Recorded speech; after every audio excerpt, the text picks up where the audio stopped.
አንዳንድ ሰዎች በፖል ሞት ምክንያት በጣም ደስ ብሏቸው ነበር። ለዚህም ምክንያቱ ፍቅረኛው ነበረች። ፍቅረኛው ጃዝሚን ትባላለች። እሷና ፖል ዴት ማድረግ ከጀመሩ 7 ዓመት አስቆጥረው ነበር። ይህ ማለት እሷ 23 ዓመቷ ነበር፣ ፖል ደግሞ 40 ዓመቱ ነበር ማለት ነው። 7 ዓመት ወደ ኋላ ከሄድን ደግሞ እሷ የ16 ዓመት ነበረች፣ እሱ ደግሞ የ33 ዓመት ነበር።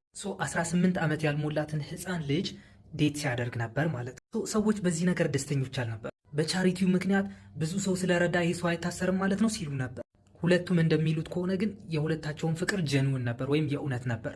ጃዝሚንም በፖል ሞት ምክንያት በጣም እንደተጎዳች ኢቭን እስከ 2018 ትዳርም ለመያዝ ሆነ ሪሌሽንሺፕ ውስጥ መግባት ከብዷት እንደነበር፣ እንደዛም ሆኖ ግን በ2018 ታዋቂ ዘፋኝ አግብታ ነበር። አይዶንት ኖ ስቲል እስካሁን አሉ በትዳራቸው ውስጥ ኦር ተፋተዋል የሚለውን ነገር እርግጠኛ አይደለም።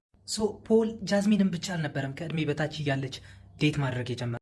ከሷ በፊትም ሌላ የ16 ዓመት ሴት ልጅ ነበረች ዴት ሲያደርግ ነበር።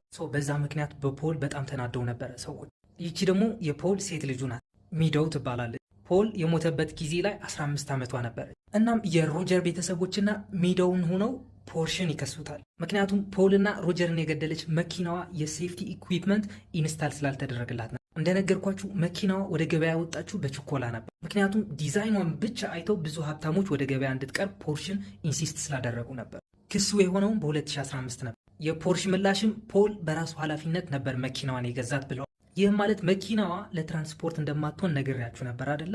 የስፖርት መኪና ነበር። ይችን መኪና የገዛ ሰው የመኪናዋን ሪስክ ያውቅ ነበር። እንደሱ አይነት መኪኖችም ራሱ ብዙ ሰዎችን እንደገደሉ ይናገራሉ ፖርሾች። ብቻ ኬዙ ኮንፊደንሻል ስለነበረ ክሱ ምን ላይ እንደደረሰ የሚታወቅ ነገር የለም። ግን ክሱን ድሮፕ ተደርጓል።